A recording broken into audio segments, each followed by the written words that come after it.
ध्यान से देखिएगा, atomic radius. Okay, atomic radius हम एटम और मॉलिक्यूल का बॉन्डेड स्टेट में निकालते हैं। ध्यान से देखिएगा, ठीक है।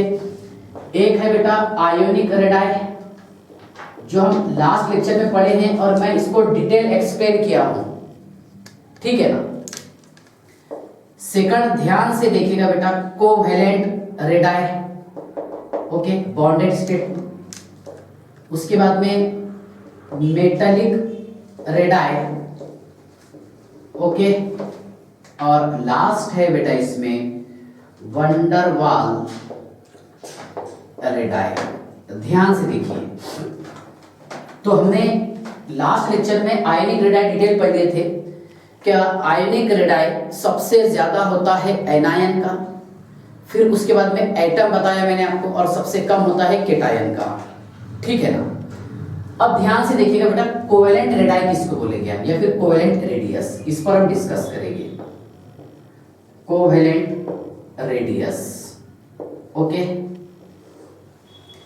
ध्यान से देखिएगा, मान लीजिए मैंने दो एटम लिया हूं, ये एक एटम और ये दूसरा एटम, ये दोनों एटम ने एक दूसरे को अट्रैक्ट किए। ये ए एटम, ये उसका न्यूक्लियस है बेटा, और ये भी न्यूक्लियस। यहां से यहां ये रहेगा डिस्टेंस, है ना, ये रेडियस और ये है डिस्टेंस ऑफ ए, बराबर है। देखिए हमने इसका रेडियस लिया ए का, और यहां पर रेडियस है बी का, सॉरी ए का, ठीक है। तो ध्यान से देखिएगा, कोवेलेंट रेडाई क्या होगा, ठीक है। क्या इसके लिए कंडीशंस है, एटॉमिक रेडियस इसका कम क्यों रहेगा एज कंपेयर टू मेटालिक और वंडरवाल रेडियस से, ठीक है। ध्यान से देखिए बेटा, ये है डिस्टेंस ऑफ ए, ओके। देखिए, सो कोवेलेंट रेडियस मैंने r लिखा हूं, is equal to the distance of A by 2। यहां से मैं आपको पहले डेफिनेशन बना के दे रहा, फिर बाद में इसको डिटेल एक्सप्लेन करने वाला हूं। ध्यान से देखिएगा, the 1/2 distance between nuclei of two covalent bonded atom of element called as van der Waals radius. मान लीजिए मैंने यहां पर दो एटम लिया हूं बेटा, देखिए एक ये एटम और ये दूसरा एटम, ठीक है ना। क्योंकि लास्ट लेक्चर में मैंने आपको ये बताया था कि एटॉमिक रेडाई का कांसेप्ट 9-10 तक के हमने ये पढ़े थे, क्या न्यूक्लियस से आउटर मोस्ट शेल, है ना, इसके इलेक्ट्रॉन का जो डिस्टेंस है इसको बताए थे हमने एटॉमिक रेडाई। बट इलेक्ट्रॉन क्या है बताइए बेटा, इलेक्ट्रॉन है वेव, है ना। अगर इलेक्ट्रॉन वेव है तो इसका एटॉमिक रेडाई यहां से डिटरमाइन करना, है ना, परफेक्ट डिटरमाइन करना पॉसिबल नहीं है, ओके। तो इसके लिए हम यूज करते हैं बॉन्डेड स्टेट, मतलब एटम जिस स्टेट में बंधा हुआ है, एक तो आयन के फॉर्म में होगा, कोवेलेंट फॉर्म में होगा जहां पर इलेक्ट्रॉन का शेयरिंग होगा, ओके, या फिर मेटालिक रेडाई होगा बेटा, ध्यान से देखिएगा, या फिर वंडरवाल रेडाई, ठीक है। देखिए अगर मैं आपके सामने एक एग्जांपल ऐसे लिखता हूं कि मैंने एक हाइड्रोजन आइटम लिखा बेटा, इसका electronic configuration 1s1, second electronic configuration 1s1, means यहां पर एक हाइड्रोजन आइटम है सर, और ये सेकंड हाइड्रोजन आइटम एक दूसरे से शेयरिंग कर रहे हैं। ध्यान से देखिएगा, ये H बराबर है, शेयरिंग करने पर ये इस तरह एक दूसरे से आकर के अप्रोच हो जाएंगे सर, ओके, ये न्यूक्लियस और ये न्यूक्लियस। ध्यान से देखिएगा, अब यहां पर ये जो आपको दिखाई दिया ये था रेडियस, है ना, लेकिन यहाँ पर इसका भी हाइड्रोजन का रेडियस है, मतलब यहाँ से यहाँ पर जो डिस्टेंस रहेगा, डिस्टेंस ऑफ हाइड्रोजन बाय 2, ठीक है। ध्यान से देखिए, हाइड्रोजन एटम है, the 1/2 distance between nuclei of two covalent bonded atom, बराबर है, द 1/2 है डिस्टेंस बिटवीन न्यूक्लियाई है न्यूक्लियस से of two covalent bonded atom, है ना, of element called as covalent radii, okay. अब इसका खास बात बेटा एक ये है, क्या यहां पर इलेक्ट्रोनेगेटिविटी जो है एटम की सेम भी हो सकती है और डिफरेंट भी हो सकती है, ठीक है। ध्यान से देखिएगा, यहाँ पर एटम की इलेक्ट्रोनेगेटिविटी, जो दो एटम एक दूसरे से बंधेंगे उनका इलेक्ट्रोनेगेटिविटी सेम भी हो सकता है सर, और डिफरेंट भी हो सकता है। तो डिफरेंट अगर हो तो उसके लिए फॉर्मूला क्या बनेगा, और सेम अगर हो तो उसके लिए फॉर्मूला क्या बनेगा। ठीक है, तो ध्यान से देखिएगा। देखिए अब रेडियस कैसे निकालेंगे। मान लीजिए मैंने दो एटम लिखा हूं, एक कार्बन और एक हाइड्रोजन। ओके, कार्बन और हाइड्रोजन। ओके, इसको हम ए मान लिए और ये रहेगा बेटा बी। क्या है, ए और बी।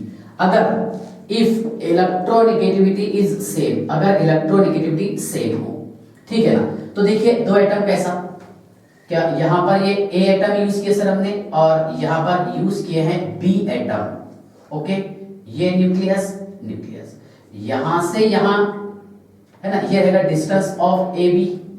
क्या रहेगा, डिस्टेंस ऑफ ए बी। अगर आपको निकालना है दोनों का रेडियस तो कैसे करेंगे, distance of A B is equal to the radius of A बराबर है प्लस रेडियस ऑफ बी, बराबर है radius of A plus radius of B. तभी हम यहां से इसका डिस्टेंस डिटरमाइन कर सकते हैं। ठीक है ना, देखिए जब यहां पर इनका शेयरिंग होगा, ठीक है ना, तो ये इस तरह एक दूसरे से आकर के ओवरलैप हो जाएगी बेटा। देखिए एक और एक ये, बराबर है ना, ठीक है, और ये रहेगा डिस्टेंस। ओके, डिस्टेंस ऑफ ए और डिस्टेंस ऑफ बी बराबर है, डिवाइडेड बाय 2 कर देंगे हम। ठीक है ना, रेडियस निकालना है तो देखिए distance of A B is equal to the radius of A plus radius of B. दोनों के रेडियस से हम डिस्टेंस पता कर सकते हैं क्या ए और बी एक दूसरे से कितना दूर है। ठीक है ना, तो ध्यान से देखिएगा, अगर इलेक्ट्रोनेगेटिविटी सेम हो तो फॉर्मूला ये बनेगा, आपको याद रखना है। इफ इलेक्ट्रोनेगेटिविटी अगर डिफरेंट हो, इलेक्ट्रोनेगेटिविटी अगर अलग अलग हो, ठीक है, तो क्या फॉर्मूला यूज करेंगे। मान लीजिए मैंने यूज किया हूं HCl। क्या यूज किया हूं, HCl। तो Cl क्या करेगा, देखिए ये मान लीजिए Cl एटम इसका न्यूक्लियस और ये हाइड्रोजन एटम इसका ये न्यूक्लियस। ओके, तो ध्यान से देखिएगा बेटा, ये एक दूसरे को आकर के मतलब Cl क्या करेगा, हाइड्रोजन को अपनी तरफ खींच लेगा। बराबर है, Cl जो है हाइड्रोजन को अपनी तरफ खींच लेगा जहां पर इलेक्ट्रॉन का शेयरिंग होता है ना। जितना ज्यादा मोर इलेक्ट्रोनेगेटिव एटम हो, है ना, उतना रैपिडली वो इलेक्ट्रॉन को अपनी तरफ खींचेगा। ठीक है, मतलब इलेक्ट्रॉन का जो क्लाउड है वो ये कहां पर झुक जाएगा, Cl की तरफ। ठीक है ना, ये इलेक्ट्रॉन्स जो है हाइड्रोजन के Cl की तरफ झुक जाएंगे सर। ठीक है ना, तो ध्यान से देखिएगा, डिस्टेंस ऑफ ए बी, मैं इसको a मान लिया, इसको b मान लिया, a और b। Distance of A B is equal to the radius of a plus radius of b minus 0.9। ध्यान से देखिएगा, माइनस 0.9 और चाय a माइनस चाय b। ये चाय सिंबल है electronegativity of a and b। Chi a electronegativity of a और chi b रहेगा बेटा इलेक्ट्रोनेगेटिविटी ऑफ b, b का इलेक्ट्रोनेगेटिविटी। ठीक है, तो distance of AB is equal to the radius of A plus radius of B minus 0.9। Minus sign इसलिए आया क्योंकि यहाँ पर इलेक्ट्रॉन का क्लाउड झुक जा रहा है कहाँ पर, मोर इलेक्ट्रोनेगेटिव एटम की तरफ। ठीक है ना, तो ध्यान से देखिएगा, radius of A plus radius of B minus 0.9, ठीक है, इनटू चाय A माइनस चाय B। ठीक है, तो चाय A चाय B समझ गया, electronegativity of A electronegativity of B। ठीक है ना, तो सिंपल सी बात ये है, क्या यहाँ पर जो हम 8, 9, 10 में जो कंसेप्ट पढ़ते थे, क्या न्यूक्लियस से आउटर मोस्ट इलेक्ट्रॉन का जो डिस्टेंस रहेगा that is called as atomic radii, वो कंसेप्ट रॉन्ग होता है। क्यों, क्योंकि हम एटम का एटॉमिक रेडाई नहीं निकाल सकते, बिकॉज इलेक्ट्रॉन जो है ये हमेशा वेव के फॉर्म में रिवॉल्व होता है अराउंड द न्यूक्लियस। ओके, लेकिन जब यहाँ पर दो एटम एक दूसरे से बंधेंगे, ठीक है ना, तो एक एटम का न्यूक्लियस दूसरे एटम का न्यूक्लियस और उसका जो डिस्टेंस रहेगा, है ना, उसको डिवाइड कर देंगे हम 2 से, क्योंकि दो एटम है, रेडियस है ना, that is called as covalent radius या फिर कोवेलेंट रेडाई। ठीक है ना, तो ध्यान से देखिएगा, कोवेलेंट रेडाई कब निकाल सकते हैं हम, जब इलेक्ट्रॉन का शेयरिंग हो, और इलेक्ट्रॉन का जितना स्ट्रॉन्ग शेयरिंग रहेगा, एक एटम दूसरे एटम से उतना नजदीक अप्रोच होगा आकर के। ठीक है ना, अगर हम बात करेंगे बेटा मेटालिक रेडाई की, ठीक है, ये आपको समझ में आ गया होगा, तो 2-3 बार आप इसको YouTube पर देखिएगा, क्योंकि हम ये लेक्चर YouTube पर भी बना रहे हैं, ओके, और Zoom पर भी। ठीक है ना, तो आप इसे 2 या 3 बार देखिएगा, तब आपको ये बहुत अच्छे से और समझ में आ जाएगा। ठीक है ना, पेज नंबर 1 बेटा इसका स्क्रीनशॉट निकाल लीजिए।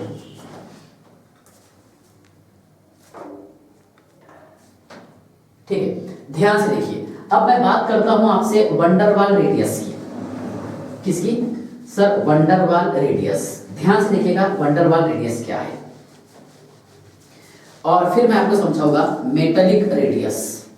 वंडरवाल रेडियस और मेटालिक रेडियस है ना। देखिए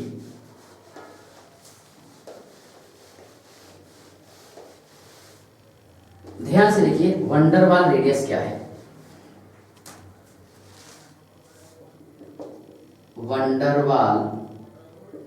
वंडरवाल्स रेडियस।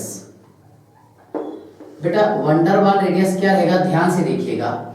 मान लीजिए हमने यहां पर एक हीलियम एटम लिए हैं, नोबल गैस, और ये दूसरा हीलियम एटम। ओके, तो ये जो मॉलिक्यूल है या फिर एटम है एक दूसरे को अट्रैक्ट करेंगे और इसके बीच में एक फोर्स ऑफ अट्रैक्शन काम करती है, दैट इज वंडरवाल फोर्स।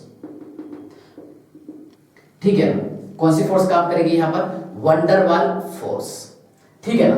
आमतौर पर वंडरवाल रेडियस जो हम निकालते हैं, ये निकालते हैं बेटा हम नॉन पोलर मॉलिक्यूल के लिए। ये आपको धीरे धीरे समझ में आ जाएगा। नॉन पोलर मॉलिक्यूल जिसका म्यू 0 रहता है। ठीक है, तो मैं आपको डायरेक्ट एग्जांपल के थ्रू समझाने की कोशिश कर रहा हूं कि यहाँ पर एक हीलियम एटम, दूसरा हीलियम एटम, ठीक है ना, ये एक दूसरे से आकर के अप्रोच हो गए।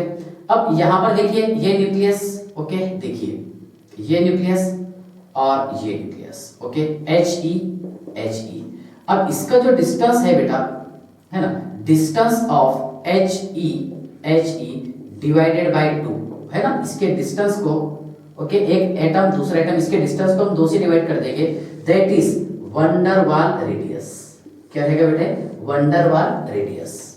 ठीक है, ध्यान से देखिएगा। अगर हम यहां पर ऐसा लिखते हैं, एक एटम कंसीडर कर लिया हमने, क्या ए एटम, ये बी एटम, या फिर मान लीजिए देखिए कि मैंने बहुत सारे मॉलिक्यूल यूज किया हूं यहां पर, ए बी मॉलिक्यूल, देखिए ए और बी, इसके बीच में जो फोर्स ऑफ अट्रैक्शन काम कर रही है ना, यह है van der Waals force of attraction. Okay, van der Waals force of attraction. ठीक है ना। अब इस ए का और बी का जो डिस्टेंस रहेगा, या फिर ए का डिस्टेंस ले लीजिए आप, ठीक है, या फिर बी का ले लीजिए। ठीक है, तो ध्यान से देखिए इसमें क्या होगा। ठीक है, देखिए एक तो आप यहां पर ए बी ऐसा लिख सकते हैं, बी कर देंगे, बी, ओके, ए और बी, इधर भी हमने बी कर दिया सर, और यहां पर ए लगा दिए। ओके, तो यहां से यहां का जो डिस्टेंस रहेगा, distance of A divided by 2 is equal to the, क्या रहेगा?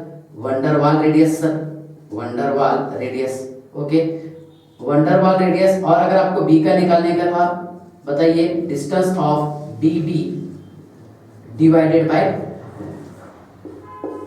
ओके, तो कहने का मीनिंग ये है कि ये नॉन पोलर मॉलिक्यूल के बीच में होगा। किसके बीच में? Non polar molecule. ठीक है ना, ये एक दूसरे से बहुत ज्यादा नजदीक नहीं आएंगे, बल्कि बीच में एक फोर्स रहेगी, दैट इज वंडरवाल फोर्स, और उस फोर्स के जरिए मॉलिक्यूल जुड़े होते हैं।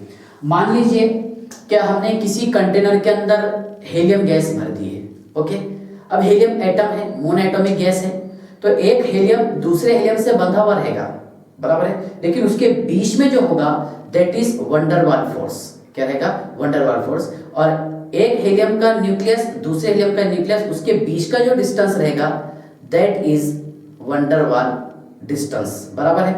और अगर हम रेडियस करेंगे तो distance of He divided by 2 radius निकालना है तो, ठीक है ना। तो ध्यान से देखिएगा, अगर मैं आपके सामने मेटालिक रेडाई की बात करता हूं, ध्यान से देखिएगा बेटा, मेटालिक रेडाई की अगर मैं बात करता हूं आपके सामने, मान लीजिए मैंने कोई एटम यूज किया हूं, कॉपर यूज किया हूं, ठीक है, तो कॉपर क्या करेगा? Cu पॉजिटिव, डाई पॉजिटिव, या फिर पॉजिटिव कर लेते हैं हम, positive plus 1 mole of electron, ठीक है ना।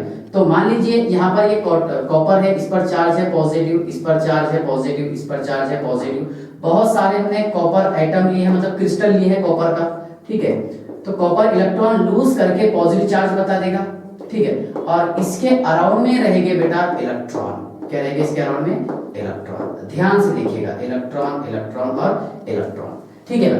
अब यहां से न्यूक्लियस से और इसका जो डिस्टेंस रहेगा, जो रेडियस रहेगा, दैट इज मेटेलिक रेडियस। क्या रहेगा? Metallic radius. मतलब यहां पर distance of metal okay divided by 2, that is called as radius of metal.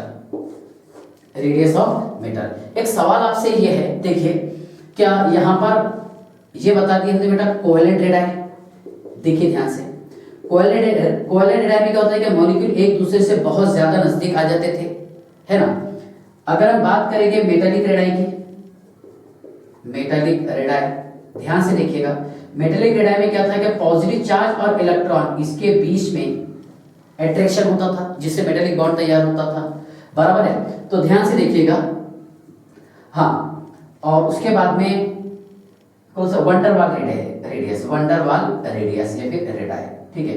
लेकिन अगर हम इसकी बात करेंगे बेटा, तो ये एक एटम ए और ये दूसरा एटम ए, इसके बीच में जो फोर्स ऑफ अट्रैक्शन रहेगा दैट इज वंडरवाल रेडियस, ठीक है ना। तो ध्यान से देखिए, मॉलिक्यूल सबसे ज्यादा अप्रोच कोवेलेंट में है, उससे कम मेटालिक में है, सबसे कम वंडरवाल में है। मतलब वंडरवाल का रेडियस जो है मेटालिक रेडाई से ज्यादा होता है और सबसे कम रेडियस होगा कोवेलेंट रेडाई, ठीक है। अच्छा, वंडरवाल रेडियस की डेफिनेशन बता रहा था आपको, ध्यान से देखिएगा, the 1/2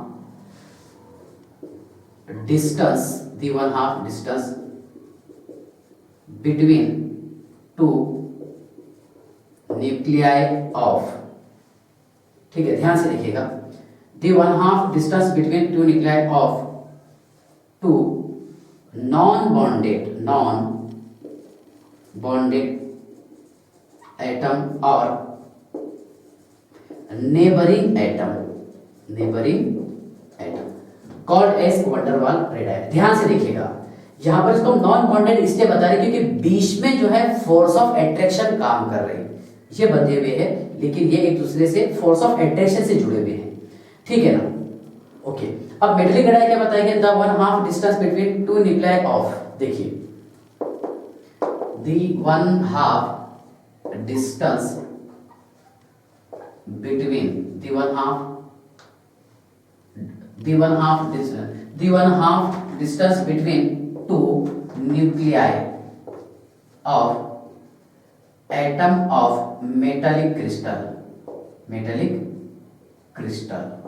ये किस में रहेगा, मेटल में तैयार हुआ, कॉल्ड एज मेटालिक रेडाई, ठीक है। तो यहां से आपको नहीं कुछ अगर ज्यादा समझ में आया हो तो ये तो जरूर समझ में आया होगा कि वंडरवाल रेडियस सबसे ज्यादा होगा, उससे कम रहेगा सर मेटालिक रेडियस और सबसे कम रहेगा कोवेलेंट रेडियस, ठीक है ना। इसका स्क्रीनशॉट निकाल लीजिए। अब मैं आपको पीरियड और ग्रुप में बताने वाला हूं वंडरवाल रेडियस, ओके। हाँ बेटा ध्यान से देखिएगा,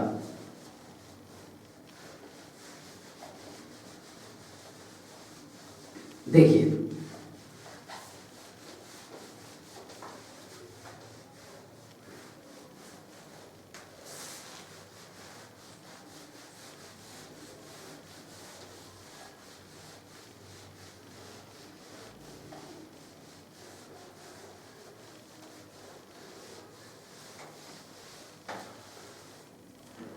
चलिए ध्यान से देखिए,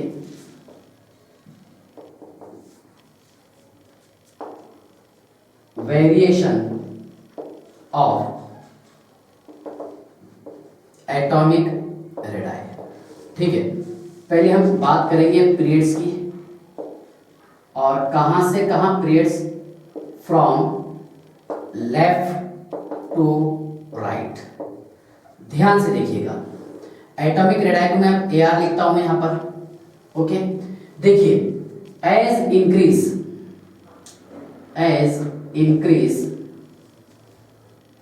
nuclear charge means number of proton means Z, then atomic radii decreases. ध्यान से देखिएगा, ठीक है। पहले हम अलोंग द पीरियड बात करेंगे, कहां पर, along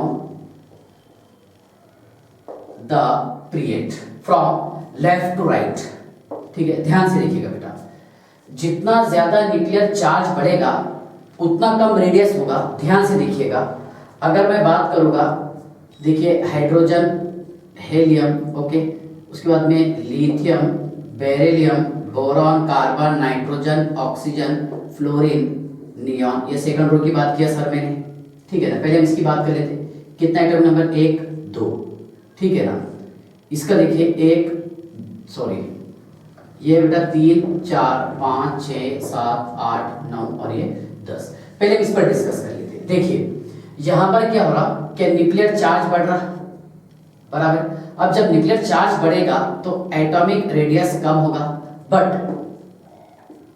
due to van der Waals radius या फिर वंडरवाल रेडाई, हेलियम का एटॉमिक रेडाई ज्यादा होता है एज कंपेयर टू हाइड्रोजन। क्यों? क्योंकि यहां पर ये बताता है वंडरवाल रेडाई, ओके, और हाइड्रोजन ये बताएगा बेटा कोवेलेंट रेडाई। कौन सा बताएगा? Covalent radii. और हमने पढ़े कि सबसे ज्यादा रेडियस रहेगा वंडरवाल रेडाई, इस बेसिस पर हीलियम का ज्यादा होगा। अब इस पर हम ऑब्जर्व करते हैं, देखिए फ्रॉम लेफ्ट टू राइट जा रहे हैं, हाइड्रोजन से नियॉन, लिथियम से नियॉन की तरफ जा रहे सर, है ना। तो नंबर ऑफ प्रोटॉन इंक्रीज हो रहे, नंबर ऑफ प्रोटॉन इंक्रीज हो रहे। अगर नंबर ऑफ प्रोटॉन इंक्रीज होगी तो न्यूक्लियर चार्ज इंक्रीज होगा, और न्यूक्लियर चार्ज अगर इंक्रीज होगा तो एटॉमिक रेडाई डिक्रीज होता है। ये ट्रेडिशनल मेथड है। अगर न्यूक्लियर चार्ज मतलब क्या हो रहा, ध्यान से देखिएगा बेटा, लिथियम कितने प्रोटॉन है इसके पास में? 3 है।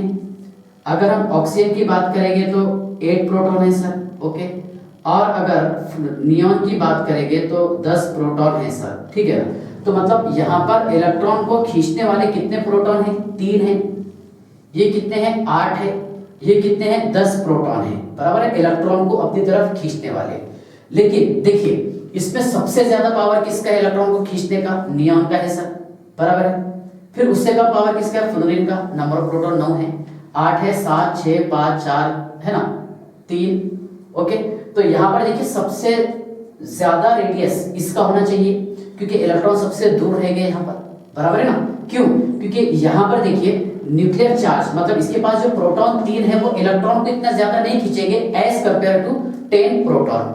बट ध्यान से देखिएगा, ड्यू टू वंडरवाल रेडियस, लेकिन वंडर देखिए होना तो ये चाहिए था क्या, लिथियम, सोडियम, ये sorry lithium, beryllium, boron, carbon, nitrogen, oxygen, fluorine, ठीक है, और नियॉन होना ये चाहिए था।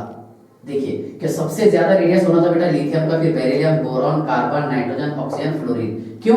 क्योंकि अगर हम पीरियड में लेफ्ट टू राइट जाएंगे तो एटॉमिक रेडाई डिक्रीज इसलिए होता है क्योंकि नंबर ऑफ प्रोटॉन इंक्रीज होते। अब नंबर ऑफ प्रोटॉन अगर इंक्रीज हो गए, ठीक है ना, नंबर ऑफ प्रोटॉन अगर इंक्रीज होंगे मींस न्यूक्लियर चार्ज इंक्रीज होगा, और वो क्या करेगा कि इलेक्ट्रॉन को अपनी तरफ खींच लेगा, ठीक है। लेकिन इसमें खास बात क्या है, क्या नियॉन एटम जो है एक दूसरे के साथ मिल करके वंडरवाल रेडियस बनाएगा, मतलब इसके बीच में कौन सी फोर्स काम करेगी? वंडरवाल फोर्सेस, ठीक है। तो ये है बेटा इसका एटॉमिक रेडियस का रेशियो ऑर्डर।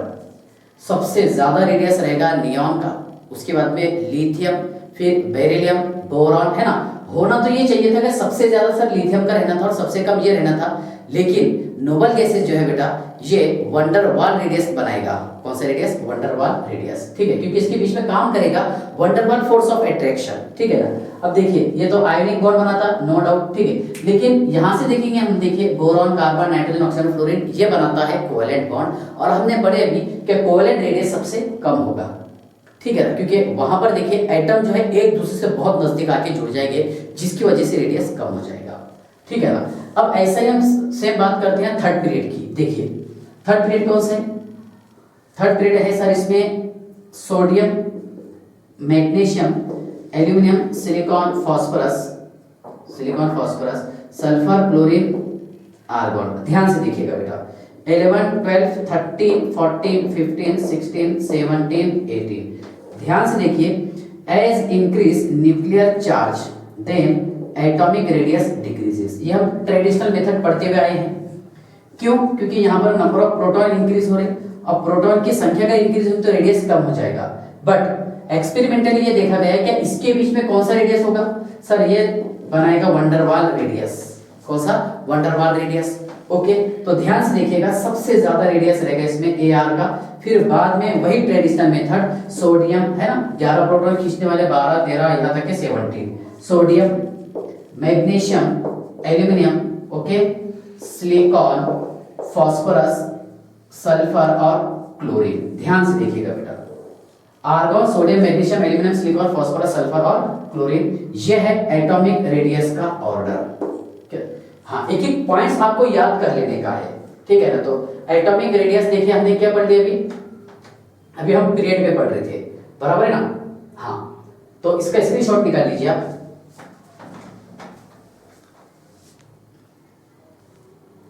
हाँ, चलिए ध्यान से देखिए,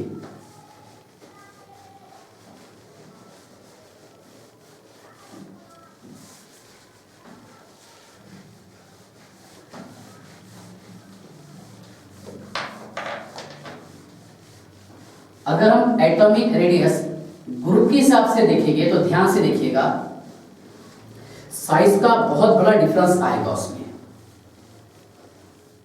देखिए, वेरिएशन ऑफ एटॉमिक रेडाई कहां पर, ग्रुप में, in group means top to bottom, ऊपर से नीचे की तरफ आने पर। देखिए, lithium, sodium, sodium, potassium, rubidium, caesium, francium, okay.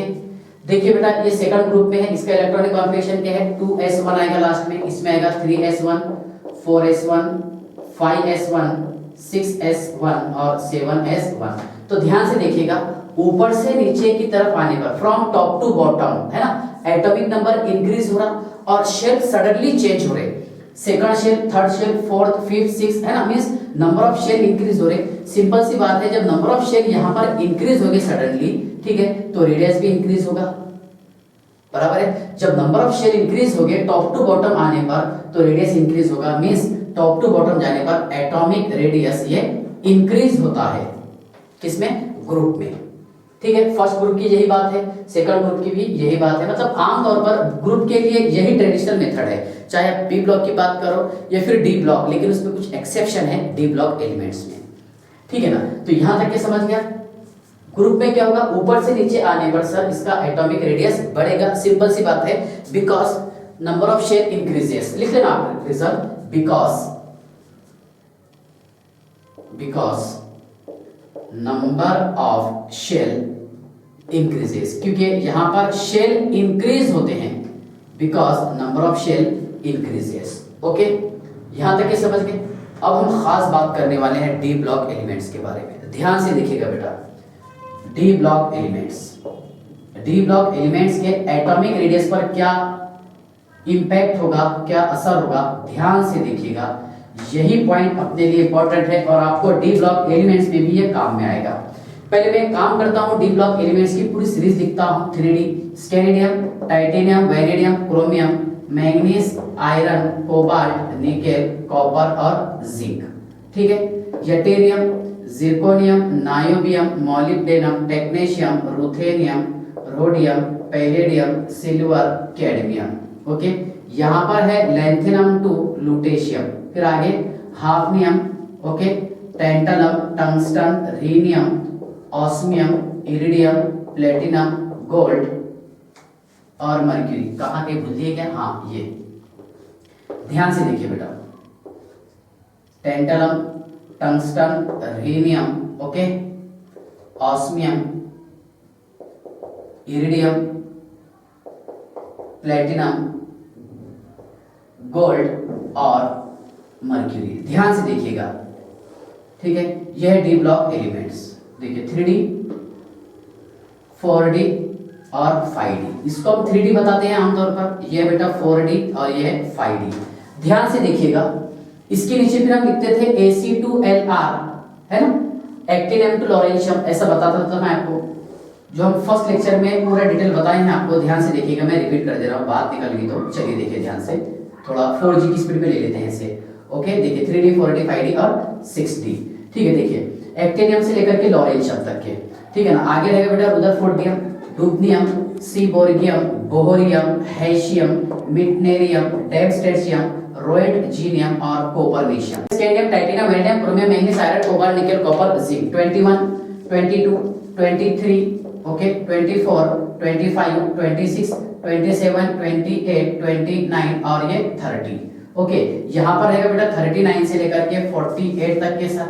Okay, और ये 72 से लेकर के 80 तक के रहता, और ये 104 से लेकर के 112 तक के रहता सर। और यहाँ जो बताया मैंने आपको लेंथेनम की बात की एलिमेंट्स, ये 57 से लेकर के 71 मींस सेरियम से लेकर के लुटेशियम तक के। ओके, 58 से लेकर के 71, और एसी इसका एटॉमिक नंबर है 89, इसका है 103। एक्टिनियम, थोरियम से लेकर के लॉरेंशियम तक, थोरियम का एटॉमिक नंबर है बेटा 90 और इसका है 103।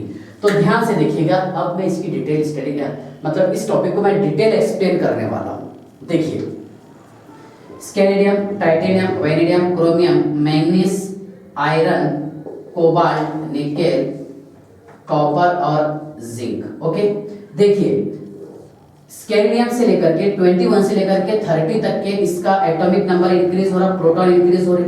Okay, number of proton increase हो रहे सर, तो न्यूक्लियर चार्ज इंक्रीज होगा, और न्यूक्लियर चार्ज अगर इंक्रीज होगा तो इसका एटॉमिक रेडाई कम होगा, एटॉमिक रेडाई डिक्रीज होगा। एक ये जनरल मेथड है, लेकिन एक्सपेरिमेंटली ऐसा देखा गया बेटा, ध्यान से देखिएगा, अगर हम थोड़ा सा ऑब्जर्व करेंगे तो इसमें D1 आता, 3D1, 3D2, ओके, D1 से लेकर के D10 तक के, 3D3, 3D4, 3D5, मैं आपको जनरल बता रहा हूँ, 3D6, 3D7, 3D8, 3D9, okay, और 3D10। ये मैं आपको जनरल इलेक्ट्रॉनिक कॉन्फ़िगरेशन बताया हूँ। ओके, एक्सपेक्टेड, और एक ऑब्जर्व करते हैं, ठीक है। होना तो ये चाहिए था कि स्कैंडियम से लेकर के जिंक तक की इसका एटॉमिक रेडियस कम होना था, क्योंकि यहाँ पर प्रोटॉन की संख्या सबसे ज्यादा है और यहाँ पर प्रोटॉन की संख्या सबसे कम है।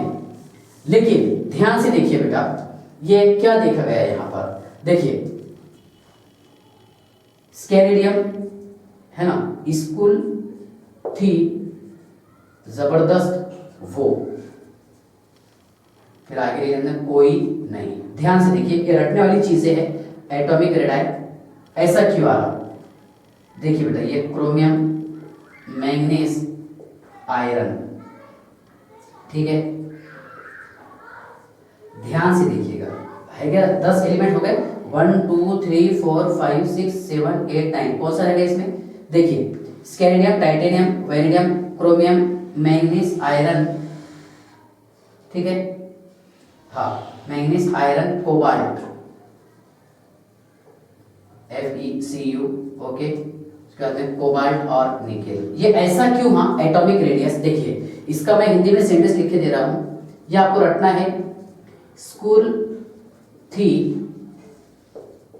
जबरदस्त वो, वी के लिए वो, फिर कोई नहीं, कोई नहीं, ध्यान से देखिएगा, स्कूल थी जबरदस्त वो, कोई नहीं, और यहां पर आपको करना है बराबर, मतलब स्कूल इतनी जबरदस्त थी कि उसकी जैसी कोई नहीं। ये आपको हिंदी में सेंटेंस रटने के लिए बताया मैंने। ध्यान से देखिएगा बेटा, ये ऐसा क्यों हुआ, क्या अचानक इसमें सडनली जो चेंज आया एटॉमिक रेडियस में, क्यों हुआ ऐसा, देखिए क्या निकेल का एटॉमिक रेडियस सबसे कम क्यों हो गया और इनका सेम क्यों हो गया। देखिए निकेल का एटॉमिक नंबर है sir 28, electronic configuration 3D8, okay 3D8 है, ओके, डी में कितने इलेक्ट्रॉन प्रेजेंट है, 8 है सर, 1 2 3 4 1 2 3 4 5 6 7 8। तो यहाँ पर ये इलेक्ट्रॉन इलेक्ट्रॉन रिपल्शन होता है, किसका किसका रिपल्शन होगा, इलेक्ट्रॉन और इलेक्ट्रॉन का रिपल्शन होता है। इलेक्ट्रॉन और इलेक्ट्रॉन का रिपल्शन ज्यादा होने की वजह से उसका रेडियस जो है सबसे कम होगा। समझ में आ रहा है क्या आपको, देखिए यहाँ पर सबसे ज्यादा रेडियस किसका रहेगा, स्कैंडियम का, फिर टाइटेनियम, फिर जिंक, एक्सपेरिमेंटली ऐसा देखा गया। वेनेडियम, क्रोमियम, मैंगनीज, आयरन है ना, उसके बाद में कॉपर, ये इक्वल है, ये सब सेम है जो बराबर पता है, कोबाल्ट और निकेल ऐसा ही सेम कंडीशन है बेटा। ध्यान से देखिएगा, कोबाल्ट इसका electronic configuration 3D7, atomic number 27 था, ओके, तो यहाँ पर डी में कितने इलेक्ट्रॉन हैं सर? डी में 7, 1 2 3 4 5 6 7। तो यहाँ पर इलेक्ट्रॉन इलेक्ट्रॉन रिपल्शन होगा। क्या होगा इसमें? Electron electron repulsion. Electron electron repulsion होने की वजह से उस एटम का, जो हमने लिखे हैं कोबाल्ट और निकेल का, एटॉमिक रेडियस सबसे कम हो जाएगा। ठीक है, यहां तक क्या आप समझ गए? ठीक है ना? तो ध्यान से देखिएगा, पहले आप इसका स्क्रीनशॉट निकाल लीजिए, अब और टॉपिक समझाता हूं आपको। ठीक है, देखिए बेटा ध्यान से, इलेक्ट्रॉन इलेक्ट्रॉन रिपल्शन। ठीक है, ये तो आपको रटने रटना है, क्योंकि जो चीजें याद करना है वो आपको 100% एनी हाउ कैसे भी करके आपको याद ही करना है, उसमें कोई कॉम्प्रोमाइज नहीं होगा। जो मैं हिंदी में सेंटेंस लिखा के दिया, इतनी मैं आपकी मदद कर दिया पढ़ने के लिए, लेकिन आपको इसको एज इट इज लर्न करना है अल्टीमेटली। ठीक है ना? अब ध्यान से देखिए, लेकिन अगर हम बात करेंगे, देखिए अभी हमने बात की अलोंग अ पीरियड, अगर हम ग्रुप की बात करेंगे, किसकी? ग्रुप की अगर हम बात करेंगे तो ध्यान से देखिएगा, स्कैंडियम, यटेरियम और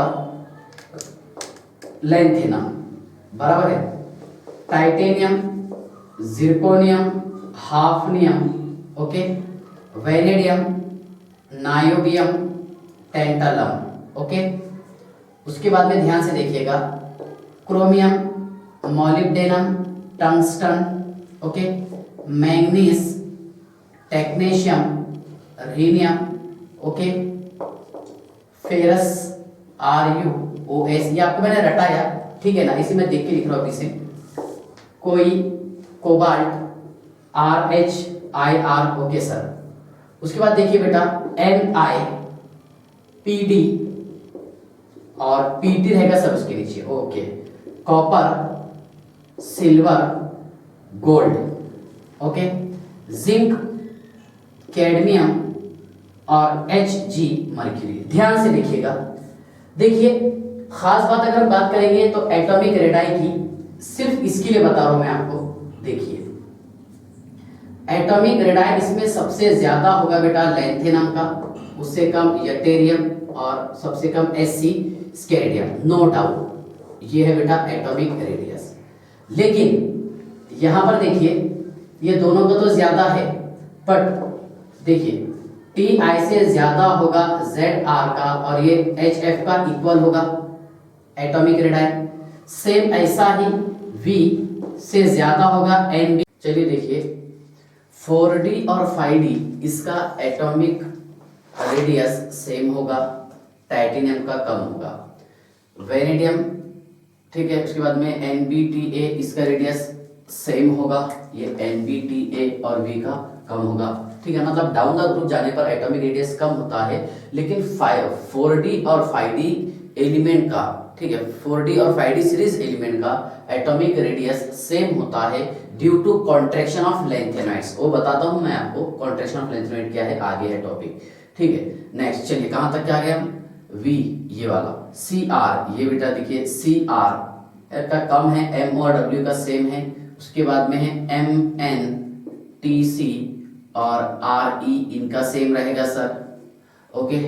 उसके बाद देखिए Fe का कम है, Ru और OS का सेम रहेगा, ओके। नेक्स्ट इसके बाद ध्यान से देखिएगा, ये दोनों का इक्वल है और कोबाल्ट का कम है सर, ओके। यहां पर देखिए Pd का सेम है, निकेल का कम है, ओके। कॉपर से ज्यादा है सिल्वर और गोल्ड का, और गोल्ड और सिल्वर का एटॉमिक रेडियस कम है, ठीक है ना। जिंक का कम है, कैडमियम और मर्क्यूरी का सेम है। तो देखिए जो मैं आपको सेम एटॉमिक रेडियस बता रहा हूं, किसका किसका, 4d और 5d सीरीज का, जो आपको दिखाई दे रहा है यहाँ पर, है ना, 4d और 5d, इनको बताइए बेटा हम केमिकल ट्विंस। क्या बोलेंगे इसको, केमिकल ट्विंस। ध्यान से देखिए आप, केमिकल ट्विंस क्या है, केमिकल ट्विंस देखिए 4d and 5d series element have same atomic radii, 4d and 5d series elements have same atomic and ionic radii due to contraction of lanthanoid are called as chemical twins। देखिए chemical twins की example यही है जो मैं आपको बताया, क्या ZrHF, okay, NBTA, okay बेटा, MOW, ओके, TCRE है सर, ठीक है ना, RUOS, ओके, उसके बाद में RHIR, ओके, उसके बाद में PDPT और सिल्वर गोल्ड, ओके, AgAu, ठीक है ना। नेक्स्ट CDHG, ये सारी एग्जांपल है बेटा केमिकल ट्विंस की, ठीक है ना। अब देखिए कॉन्ट्रैक्शन ऑफ लैंथेनाइड कैसा होगा, शील्डिंग इफेक्ट से एटॉमिक रेडियस कैसा डिक्रीज होता, वो मैं आपको सारी चीजें बताने वाला हूँ, ठीक है। तो आई होप आपको ये समझ में आ गया कि डी ब्लॉक एलिमेंट्स में एटॉमिक रेडियस पर क्या असर होता है, क्या इंपैक्ट होता है, ठीक है। इसका स्क्रीनशॉट निकाल लीजिए बेटा, पेज नंबर जो भी है 3 डाल देता हूं मैं, ओके, निकाल लीजिए।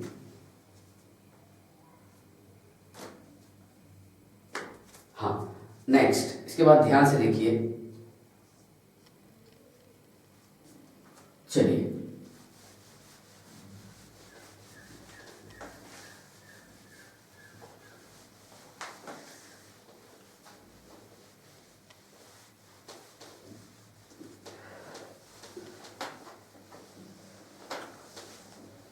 हाँ,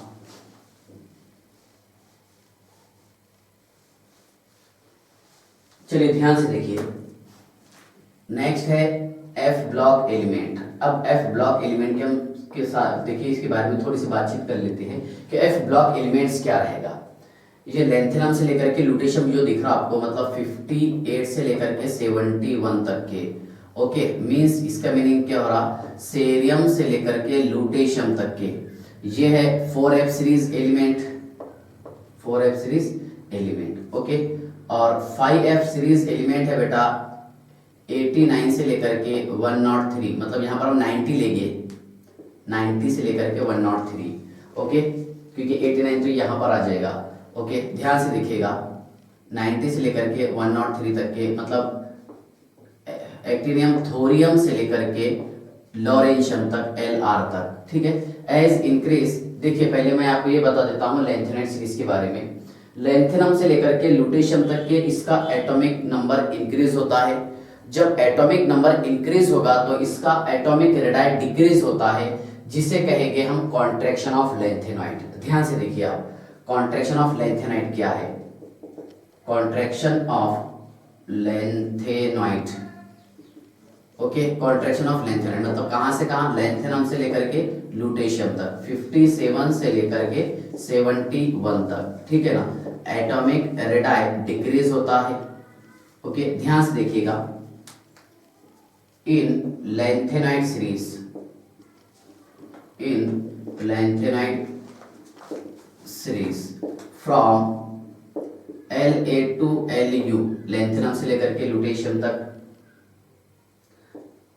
atomic number gradually, atomic number gradually increases, no doubt atomic number तो इंक्रीज हो रहा है ना 57 से लेकर के 71 तक, बट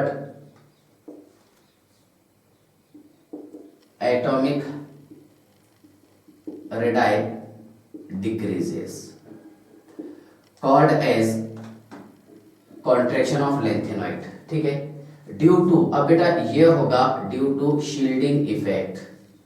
ध्यान से देखिएगा, शील्डिंग इफेक्ट क्या है, ड्यू टू शील्डिंग इफेक्ट, ठीक है। देखिए अब मैं आपको समझाता हूं शील्डिंग इफेक्ट क्या रहेगा और स्क्रीनिंग इफेक्ट क्या है। शील्डिंग इफेक्ट और स्क्रीनिंग इफेक्ट, ये समझ लीजिए पहले आप, शील्डिंग इफेक्ट और screening effect, okay. Shielding effect उसको बताएंगे बेटा, देखिए क्या न्यूक्लियस के पास एट्रैक्टिव पावर होता है जो आउटर मोस्ट शेल के इलेक्ट्रॉन को अपनी तरफ खींचने की कोशिश करेगा, लेकिन इनर शेल का जो इलेक्ट्रॉन है न्यूक्लियस को शील्ड के जैसा घेर लेगा, स्क्रीन के जैसा घेर लेगा और आउटर मोस्ट शेल के इलेक्ट्रॉन को अपनी तरफ आने नहीं देगा। ठीक है ना, ध्यान से देखिएगा बेटा, पहले मैं आपको ये पूरा डिटेल बता देता हूँ ये रियल है क्या। ठीक है, देखिए लेंथेनम, कॉन्ट्रैक्शन ऑफ लेंथेनाइट जो होता है, मतलब यहाँ पर लेंथेनम से लेकर के लुटेशियम तक जब इसका एटॉमिक नंबर इंक्रीज होगा, ठीक है, तो एटॉमिक रेडाई क्यों डिक्रीज होता है वो रीजन ध्यान से देखिएगा। और इसका रीजन है कॉन्ट्रैक्शन ऑफ, इसका रीजन है शील्डिंग इफेक्ट और स्क्रीनिंग इफेक्ट। ठीक है, अब आपको समझना है क्या स्क्रीनिंग इफेक्ट क्या होता है। ठीक है, देखिए मान लीजिए, देखिए सबसे पहली बात तो ये है कि ये बहुत मतलब मल्टी इलेक्ट्रॉन सिस्टम में होता है, ऐसा एटम जिसके पास बहुत सारे इलेक्ट्रॉन हो। ध्यान से देखिएगा, देखिए शील्डिंग इफेक्ट क्या है। ये है बेटा न्यूक्लियस, क्या है न्यूक्लियस, प्रोटॉन न्यूट्रॉन है सर, ये इनर शेल के इलेक्ट्रॉन है, ये इलेक्ट्रॉन और ये आउटर मोस्ट शेल के इलेक्ट्रॉन। ध्यान से देखिएगा बेटा, अब क्या करेगा यहाँ पर कि न्यूक्लियस आउटर मोस्ट शेल के इलेक्ट्रॉन को अपनी तरफ खींचने की कोशिश करेगा। ध्यान से देखिए, आउटर मोस्ट शेल के इलेक्ट्रॉन को न्यूक्लियस अपनी तरफ खींचने की कोशिश करेगा, लेकिन यहाँ पर न्यूक्लियस में जो न्यूक्लियस के अराउंड में जो पहला शेल है ना, जहाँ पर s ऑर्बिटल प्रेजेंट है, तो ये क्या करेगा, इस इलेक्ट्रॉन को अपनी तरफ मतलब न्यूक्लियस की तरफ अट्रैक्ट नहीं होने देगा बल्कि रिपेल करेगा यहाँ पर आकर के। ठीक है, यहाँ पर आकर के एक शील्ड के जैसा काम करेगा कि नहीं भाई यहाँ पर मेरा कब्जा रहेगा, ये मेरा एरिया है, तेरे को एंट्री नहीं है। ध्यान से देखिए, न्यूक्लियस देखिए मान लीजिए मल्टी इलेक्ट्रॉन सिस्टम है, ऐसा एटम जिसके पास में बहुत सारे इलेक्ट्रॉन है, तो न्यूक्लियस क्या करेगा कि आउटर मोस्ट शेल के इलेक्ट्रॉन को अपनी तरफ खींचने की कोशिश करेगा, अट्रैक्ट करेगा। ठीक है, लेकिन इनर शेल का इलेक्ट्रॉन क्या करेगा कि न्यूक्लियस को इस तरह घेर लेगा, बराबर शील्ड का काम करेगा, नहीं भाई ये मेरा एरिया है और यहाँ पर किसी दूसरे को एंट्री नहीं है। ठीक है, तो मतलब ये इलेक्ट्रॉन जो है, इनर शेल का इलेक्ट्रॉन जो है आउटर मोस्ट शेल के इलेक्ट्रॉन को रिपेल करेगा। जब ये इलेक्ट्रॉन इसको रिपेल करेगा, ठीक है ना, तो यहाँ पर देखिए इसका रेडियस बढ़ेगा, है ना, मतलब शील्डिंग इफेक्ट बढ़ने की वजह से इसका रेडियस बढ़ेगा। क्यों? क्योंकि ये इलेक्ट्रॉन जो है न्यूक्लियस की तरफ अट्रैक्ट नहीं होगा। ठीक है, ध्यान से देखिएगा, in an atom having many electron, atom के पास में बहुत सारे इलेक्ट्रॉन हैं, इन an atom having many electron. ठीक है, न्यूक्लियस या फिर न्यूक्लियर चार्ज, फिर न्यूक्लियस लिख देंगे, चलिए nucleus attracted outermost or valence shell of electron, but inner shell of electron prevent the reaching of outermost shell electron। ध्यान से देखिएगा, in an atom having many electron, atom के पास में बहुत सारे इलेक्ट्रॉन हैं, nucleus attracted outer most shell electron, है ना, न्यूक्लियस जो है आउटर मोस्ट शेल के इलेक्ट्रॉन को अपनी तरफ खींचेगा, but inner shell of electron prevent the reaching of outer most electron, inner shell के इलेक्ट्रॉन जो है आउटर मोस्ट शेल के इलेक्ट्रॉन को अपनी तरफ पहुंचने नहीं देगा। ठीक है, मींस देखिए, means inner shell electron form shield और screen between, okay, between nucleus and outer most shell of electron. This effect is known as shielding effect और स्क्रीनिंग इफेक्ट। ध्यान से देखिएगा, अब यहाँ पर सबसे ज्यादा शील्डिंग इफेक्ट और स्क्रीनिंग इफेक्ट किसका रहेगा। देखिए एस ऑर्बिटल का शेप स्फेरिकल होता है, मतलब ये इलेक्ट्रॉन को जब न्यूक्लियस को जब यहाँ पर ये घेरेगा, उसके अराउंड में शील्ड तैयार करेगा, तो स्फेरिकल होने की वजह से इलेक्ट्रॉन यहाँ पर अट्रैक्ट नहीं हो पाएगा। ओके, आउटर मोस्ट शेल का मतलब सबसे ज्यादा स्क्रीनिंग इफेक्ट होगा एस सब शेल का। फिर पी ऑर्बिटल डम्बेल शेप रहता है बेटा, ठीक है, तो ये शील्ड तैयार करेगा, इतना स्ट्रॉन्ग तैयार नहीं करेगा जितना एस ऑर्बिटल ने किया, क्योंकि एस ऑर्बिटल का शेप स्फेरिकल है। इससे थोड़ा सा वीक शील्ड तैयार करेगा डी ऑर्बिटल और सबसे वीक एफ ऑर्बिटल। क्यों, देखिए एस स्फेरिकल शेप रहता, P dumbbell shape, D double dumbbell shape रहता, ओके, मतलब 4 फोल्डेड रहेगा, और एफ ऑर्बिटल बहुत ज्यादा बिखरा हुआ होगा न्यूक्लियस में। 8 फोल्डेड बोला मैंने आपको इस तरह, देखिए, ओके, चारों तरफ, मतलब ये इलेक्ट्रॉन को जो है, देखिए मतलब एफ ऑर्बिटल के इलेक्ट्रॉन जो है न्यूक्लियस को इतना स्ट्रॉन्ग नहीं घेर पाएंगे, ठीक है, एस कंपेयर टू एस और पी सब शेल, ठीक है। तो इसकी वजह से क्या होगा, ध्यान से देखिए, एफ ब्लॉक, देखिए कॉन्ट्रैक्शन ऑफ लेंथेनम मतलब लेंथेनम से लेकर के लुटेशियम तक, इसमें क्या होता है कि लास्ट इलेक्ट्रॉन 4f ऑर्बिटल में एंटर होता है, 4f 0 से लेकर के 14 तक के है ना, ये लेंथेनम अगर मिलाए हमने इसमें तो 0 से लेकर के 14 तक के, ठीक है। लेकिन क्या हो रहा है यहाँ पर एफ ऑर्बिटल जो है फोल्डेड है, फोल्डेड होने की वजह से मतलब 8 फोल्डेड बिखरा हुआ है ये, ठीक है, डिस्पर्स है, डिफ्यूज्ड है, तो इसकी वजह से क्या होगा कि आउटर मोस्ट शेल का इलेक्ट्रॉन न्यूक्लियस की तरफ अट्रैक्ट होगा। ओके, जब न्यूक्लियस की तरफ ये अट्रैक्ट होगा तो एटॉमिक नंबर इंक्रीज होने के साथ साथ इसका एटॉमिक रेडियस डिक्रीज होगा। क्यों डिक्रीज होगा, क्योंकि इलेक्ट्रॉन एफ में एंटर होते जाएंगे और यहाँ पर इसका एटम रिड्यूस होता चला जाएगा। क्यों, क्योंकि एफ में इलेक्ट्रॉन जितने ज्यादा प्रेजेंट होंगे उतना ज्यादा एटम रिड्यूस्ड होगा, बराबर है, मतलब इलेक्ट्रॉन जो है न्यूक्लियस के नजदीक उतना अप्रोच होगा। इस बेसिस पर हम बताते हैं कि लेंथेनम से लेकर के लुटेशियम तक एटॉमिक नंबर इंक्रीज होने के साथ साथ इसका एटॉमिक रेडियस डिक्रीज होता है, ठीक है ना। देखिए अब यहां पर देखिए shielding effect is directly proportional